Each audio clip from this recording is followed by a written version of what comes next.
Waraanni bilisummaa Oromoo Cibraan Soddoma Booroon humnoota mootummaa irratti hubaatii cimaa geessisuu maddeen keessoo waraanaa irraa himan. Maddeen keenya waraanaa akka jedhanitti godina Gujii Ba'aa aanaa Gumii Eldaalloo Cibraan Soddoma Booroo fi humnoonni mootummaa kaleessa wal waraanaa turan wal waraansa kanaan loltoonni mootummaa hedduun ajjeefamuu fi madaa'uus himanii jiru. Kana malees meeshaalee waraanaa hedduu waboodhaan booji'amuu himanii jiru. Jiraattonni wal waraansi cimaan naannichatti akka ture mirkaneessanii jiru. Wal waraansa kana ilaalchisuudhaan mootummaan hanga ammaatti waan jedha hin qabu. Haa ta'uutii garuu guyyoottan dura aangawoonni mootummaa garaagaraa waraanni bilisummaa Oromoo mancaafamaa akka jiru dubbachuun isaanii ni yaadatama. Miseensi waraana bilxiginnaa tokko Ba'aa Shaggar Onaa Adaamii Tulluu fi Jiddoo Kombolcha keessatti wabootti harka kennate.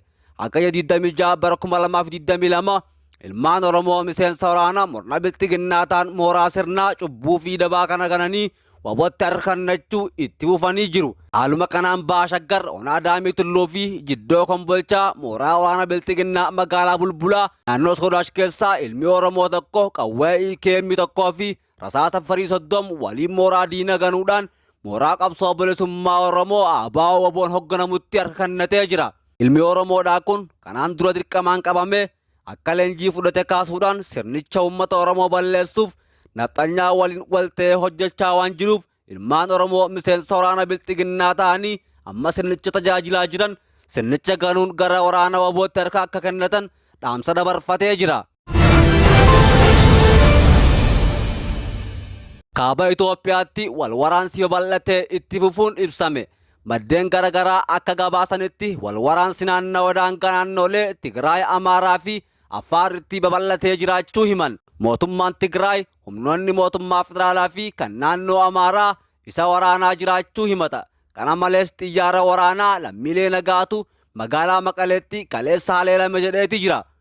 Mootummaan federaalaa immoo ibsa har'a baaseen humnoonni Tigraay haleellaa isaan itti fufuu beeksisee jira.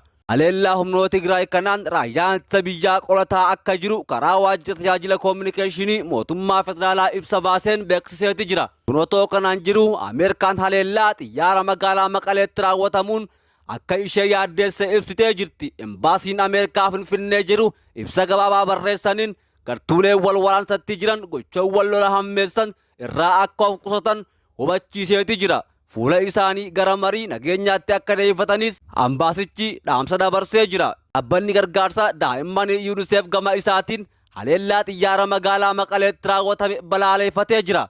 Mootummaan Tigraay haleellaan xiyyaara magaalaa Maqaleetti raawwatame oolmaa daa'immaniitu rukutame jechuun isaa ni yaadatama. Waraana kaaba Itoophiyaatti irra deebiin eegala irratti dargaggoonni Oromoo hirmaachuu akka hin qabne kutaaleen hawaasaa garaagara naannoo Oromiyaa irraa himan. Gartuulee wal waraanaa jiran faayidaa Oromoof miti jedhan gaafa araaraa qofa walitti araaramuu deemanii gaafa waraanaa itti waamuun hin qabnu jedhan. Wayitaa ammaa duula waraanaa labsuu osoo hin taane silaa uummata beelaa fi qaala'insa jireenyaatiin dhumaa jiruuf dirmachuun lubbuu baraaruutu dursa argachuu qaba jedhan. Waraana kaaba Itoophiyaatti humnoonni mootummaa federaalaa fi humnoonni Amaaraa gama tokkoon humnoonni Tigraay immoo gama biraan dhaabbachuudhaan wal waraanaa jiran keessatti dargaggoonni Oromoo hirmaachuu akka hin qabne kutaaleen hawaasa garaagaraa naannoo Oromiyaa dhaamanii jiru. Jiraattonni magaalota Adaamaa fi Burraayyuutti irraa dubbisne waraana kaabaa irratti humnoonni wal waraanaa jiran kamuu Oromoo bilisoomsuu fi qananiin jiraachisuuf miti jedhan. Humnoonni Tigraay bara aangoo irra turan waan godhan ni yaadanna kan jedhan jiraattonni humnoonni biltsiginnaa fi Amaaraa immoo harka wal keessaa qabaachuudhaan waan Oromoo irratti raawwataa jiran waggoottan 3 darban arginee jira jechuudhaan dubbatan. Humnoonni Amaaraa akkuma daangaa Tigraay dhiibaa jiran kan Oromiyaas dhiibaa lammiilee hedduu godinaalee naannoo Amaaraa wal daangessan irraa buqqisaa akka jiran dagachuun hin barbaachisu jedhan. Kana malees gaafa marii nagayaa jedhamu mootummaan adda bilisa baasaa uummata Tigraay waliin qofaaniin mari'adha jechuudhaan isaa kan jaalachiisan namoonni yaada kennan gaafa sana humnoota Oromoo moggatti dhiibuudhaan gama lameeniinuu mul'achuu himanii jiru. Gaafa araaraa marii garmaleetu xiyyeeffannoo argatee gaafa waraanaa Oromoo itti waamuun hin ta'u jedhan. Qabsoon Oromoo qabsoo of danda'a akka ta'eeranii qaamolee wal waraanaa jiran kamiifuu jigii bahuunis ta'ee deeggarsa taasisuun akka hin barbaachifne ibsanii jiru. Dargaggoonni Oromoo kana hubachuudhaan waraana kaabaa keessatti gituma kamiinuu hirmaachuu akka hin qabne hubachiisanii jiru. keessattuu yeroo biyyattiin balaa uumamaa fi namtolcheetiin gaaga'ama hamaa keessa jirtu kanatti siyaasaaf jecha lubbuu ilmaan hiyyeessaatiin taphachuun hin barbaachisu jedhan. Wayitaa ammaa duula waraanaa labsuu osoo hin taane silaa uummata beelaa fi qaala'insa jireenyaatiin dhumaa jiruuf dirmachuun lubbuu baraaruutu dursa argachuu qaba jedhanii jiru. Kana malees waraana Oromiyaa irratti labsameen uummanni Oromoo aarsaa guddaa kafalaa jiraachuu kan dubbatan namoonni yaada kennan uummanni Oromoo inumaa mooraa qabsoo isaa itichuu fi tokkummaa isaa jabeessuun falaa akka ta'e dubbatanii jiru. Paartiilee mormitootaa, hayyoonnii fi rogeeyyiin Oromoo biyya keessaa fi alaa jirtan wayitaa ammaa kana sagalee tokkoon siyaasa biyyattii bacancaree fi waraana kallattii adda addaatiin uummata nagaa irratti baname kana ilaalchisuudhaan uummataaf gorsaa fi kallattii kaa'uu akka qaban dhaamanii jiru. Godina Horroo Guduruu Wallaggaa aanaa Amuurutti gandoonni 16 humnoota shororkeessaa fannootiin qabamanii jiru. Haleellaa shororkeessitoota fannoo hawaasa nagaa irratti raawwataniin lubbuun namoota nagaa darbuu fi mancaatiin qabeenyaa akkaan ulfaataa ta'e raawwatamaa jiraachuus jiraattonni himanii jiru. Humnoonni shororkeessitoota fannoo fi gareewwan hidhatan biroo naannoo Amaaraa godinaalee Oromiyaa naannoo Amaaraatiin waldaangeessan weeraruudhaan lafoota babal'oo qabataa akka jiran ragaaleen ni mul'isa. Godinaalee Horroo Guduruu Wallaggaa Ba'aa, Shawaa Ba'aa, Shawaa Kaabaa bakkeewwan weerarri daangaa qindaa'aan itti adeemsifamaa jiru. Duulli qindaa'aan babal'ifannaa lafaa giddu galeeffatee finxaaleeyyii Amaaraa fi humnoota shororkeessitoota fannootiin darbees deeggarsa kallattii fi alkallattii naannoo Amaaraatiin daangaawwan Oromiyaa adda addaa irratti erga banamee waggaa tokko caalee jira. Bakkeewwan haleellaa finxaaleeyyii fi shororkeessitoota fannoo kanaan hedduun miidhamaa jiran keessaa hawaasni daangaawwan Oromiyaa jiraatan warra dursaati. Isaan keessaa godinaaleen Horroo Guduruu Wallaggaa fi Wallagga Bahaa isaan muraasa wayita ta'an waggaa tokko oliif rakkoo keessatti kufanii furmaata dhabanii jiru.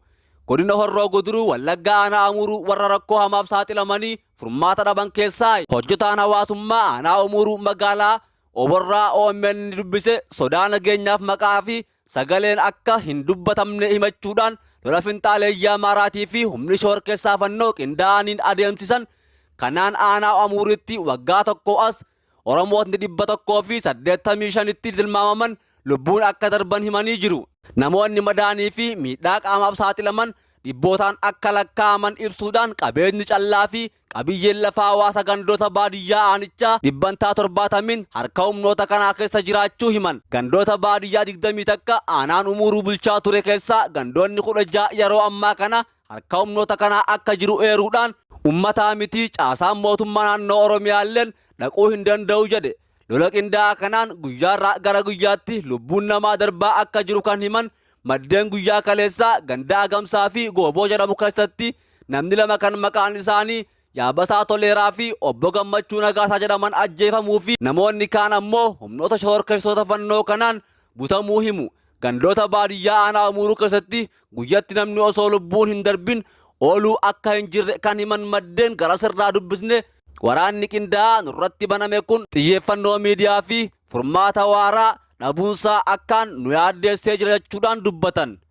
Lolli aanaa Amuurutti banamee jiru kun lola kaaba biyyatti adeemsifamaa jiruun gadii miti kan jedhan maddeen ajjechaa fi saamicha olaanaan gaggeeffamaa jiraachuu himanii lafti bal'aan Oromiyaa fi qabeenya hawaasaa Oromoo humnoota kanaan saamamaa jiraachuu akka isaan yaaddeesse jabeessanii himanii jiru. Humnoonni shororkeessitoota fannoo finxaaleeyyiin Amaaraa kun bakka buufata isaaniitti of kabachiisanii akka fedhanitti dhukaasaa fi jireenya isaanii gaggeeffatantu himama. Hawaasni Oromoo gandoota baadiyyaa aanaa Amuuruu irraa buqqee qe'ee fi qabeenya isaanii irraa godaanuun bakkeewwan qubsiifamee jirutti deeggarsa dhabuurraa kan ka'e beelaaf saaxilamuun rakkoo hamaa keessa jiraachuus isaan irraa odeeffannee jirra.